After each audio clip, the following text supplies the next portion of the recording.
Actual plan है।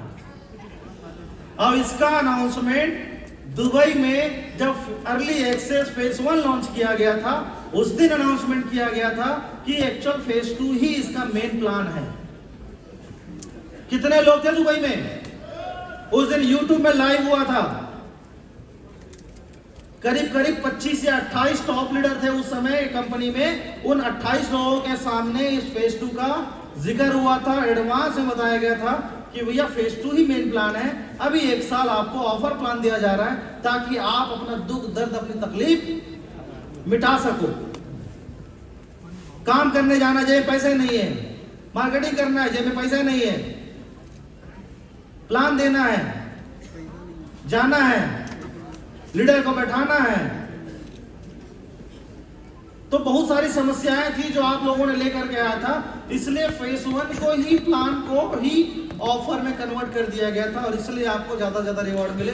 और पूरा 1 साल तक बगैर किसी का 1 रुपए का नुकसान हुए कॉन्ट्रैक्ट ने ईमानदारी से झेला है और किसी एक आदमी का भी 1 टोकन का नुकसान नहीं हुआ।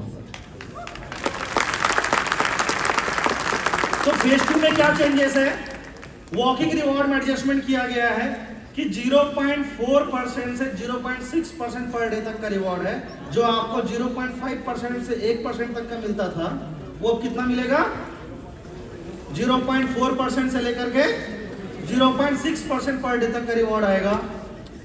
रिफरल रिवॉर्ड में कुछ डिडक्शन किए गए हैं। जो 10% रिफरल रिवॉर्ड मिलता था, वो कितना मिलेगा? 5% मिलेगा।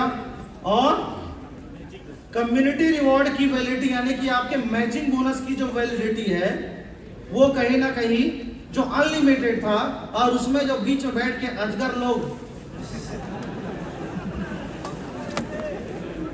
क्या कर रहे थे? निकल रहे थे। उनके लिए एक संशोधन किया गया है कि भैया 30 दिन के भीतर अगर आपने उस बिजनेस को कैश नहीं किया तो वो बिजनेस क्या हो जाएगा? फ्लश हो जाएगा। और इसकी वजह से क्या होगा? बिजनेस क्या होगा? बढ़ेगा।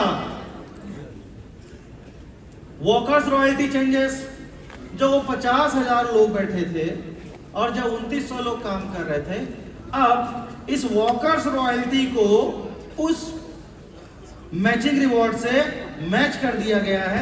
यानी कि आप जब मैचिंग रिवॉर्ड लेंगे तो ही आपको वर्कर रॉयल्टी मिलेगा, और अगर नहीं करते हैं तो नहीं मिलेगा। और जितना करते हैं वही आपकी कैपिंग होगी। 5वां, सब्सक्रिप्शन रिन्यूअल।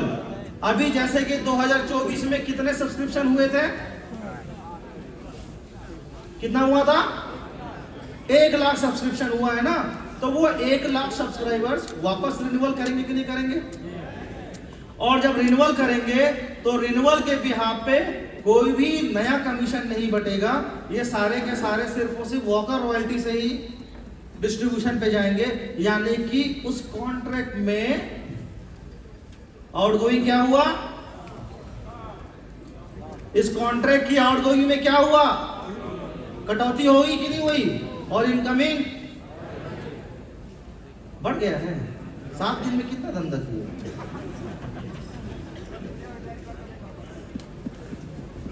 तो अब आउटगोइंग पे कटौती हुई है, इनकमिंग को हमको बढ़ाना है। और इस इनकमिंग को बढ़ाने के लिए हम सब काम करने वाला है यार। जब 10 लोग मिल करके, 30 लोग मिल करके 30 लोगों के सामने स्टेटमेंट लॉन्च हुआ और उन 30 लोगों के माध्यम से हम 3 लाख लोगों तक पहुंचे। मैं बोलता हूं 50,000 की चिंता नहीं है, वो 2900 लोग है ना।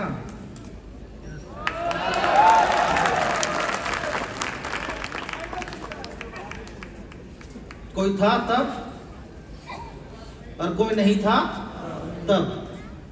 मिस्टर मिंट चला है और मिस्टर मिंट ट्रायल पे नहीं है, स्टेप मिंट ट्रायल पे नहीं है। सवाल ये नहीं है कि मैं इस सिस्टम में क्या कमा सकता हूं, या ये कॉन्ट्रैक्ट क्या मुझे, या ये सिस्टम मुझे क्या कमा के दे सकता है।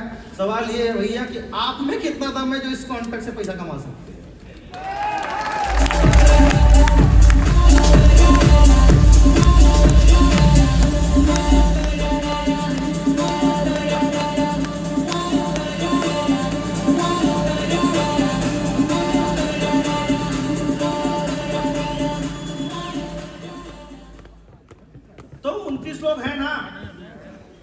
2900 लोग हैं ना, पक्का? और हमको आता है 2900 को 3 करोड़ कैसे करना है।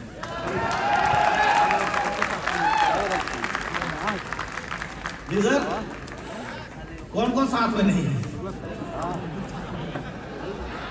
आप आते हो तो आपके साथ, और नहीं आते हो तो आपके बगैर। हमको तो चलना है यार, हमको तो माइलस्टोन खड़ा करना, हम तो एक महान उद्देश्य के लिए आए ना। तो आउटगोइंग में कटौती होगी और इनकमिंग का फ्लो बढ़ेगा, तो उसकी वजह से मार्केट में जो आसानी से सर्कुलेशन सप्लाई जा रहा था, उस सप्लाई में भी क्या होगी? कटौती होगी। और उस सर्कुलेशन सप्लाई जितनी ज्यादा कंट्रोल्ड मैनर पे रहेगी, उतना ज्यादा उसका डिमांड बढ़ेगा और उतना ही बेहतरीन तरीके से आपका बाजार प्राइस पे खेल पाएगा और वो मैच्योर हो पाएगा। क्लियर है? यस। क्लियर है? तो ये कुछ प्रॉब्लम से जिनका सॉल्यूशन क्या था, अपना फेज 2 है।